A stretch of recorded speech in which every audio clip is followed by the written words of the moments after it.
menurut Ibu bagaimana sih pengaruh narkoba terhadap kejiwaan seseorang?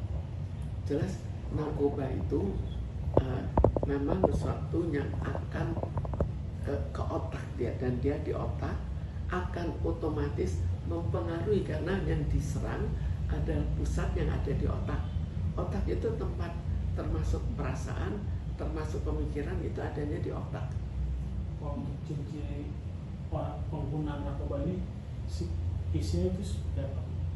Jadi kalau dia minum narkoba kan kita ada, oh obat ini lebih mempengaruhi apa. Tapi kalau narkoba itu mempengaruhi otak. Ya, termasuk perilakunya. Akhirnya dari otak baru akhirnya otomatis merubah perilakunya. Ya kan, selain diberikan terapi ada juga obat untuk menenangkan biar dia nggak candu lagi, itu seperti apa sih Bu biasanya? Itu bisa saja diberikan obat dalam keadaan terlalu parah ya. Tapi jika tidak, cukup dengan konseling saja. Jadi semua itu tergantung keadaan, tergantung pasien itu sendiri. Bu, mungkin sedikit menanggapi, banyak juga orang yang mungkin sudah kecanduan tapi ada yang memilih untuk nggak mau rehab, terus nggak mau diobatin juga, itu seperti apa Bu? Ya, Tingkat kita ke orang pada umumnya kan ada orang yang memang tidak mau diobati, ada orang yang sudah demikian putus asa sehingga dia memang merasa bahwa satu-satunya yang bisa mengatasi perasaannya atau kesulitannya adalah narkoba.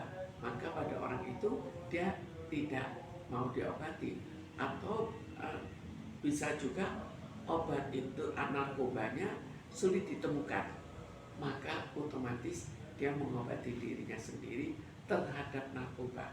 Tapi bukan berarti mentalnya sembuh. Jadi di sini ada masalah mental yang menjadi latar belakang dan ada masalah narkoba.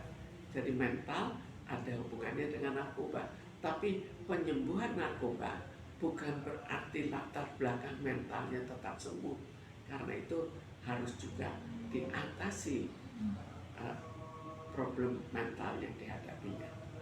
Bu, tapi ini maaf, ke pribadi sehari-hari Ibu saat menerima pasien, kebanyakan pasien yang datang itu untuk konseling untuk anak remaja khususnya, yang di konseling itu tingkat tertinggi kasus masalahnya itu apa sih Bu selain narkotika? Jadi sekarang kalau kita lihat dari narkobanya, maka ya narkoba, tapi selain itu kan dia juga misalnya ada saja yang depresi berat, ada saja sering stres terus, atau ada yang punya problem dengan orang tuanya, dengan saudaranya.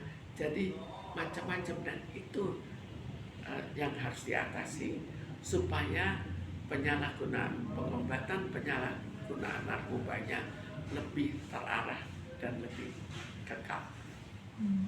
mungkin edukasinya Bu, karena kan semakin kesini semakin banyak ya, bahkan anak-anak remaja juga nih, beda dengan yang dulu-dulu mungkin kan jarang ditemukan, tapi sekarang tuh anak remajanya tuh makin berani, nekat gitu Bu. Seperti apa pentingnya edukasi sejak dini kan, atau seperti apa dari lihat apakah perlu edukasi secara dini, karena anak-anak itu mereka sudah tahu. Coba ditanya, kamu tahu narkoba? Tahu. Lalu apakah kalau kamu stres bagus nggak pakai narkoba? Banyak sekali yang sudah diketahui.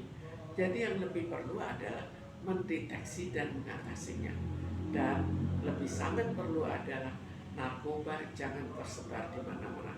Karena itu penangkapan terhadap pengedar itu merupakan salah satu poin yang sangat penting.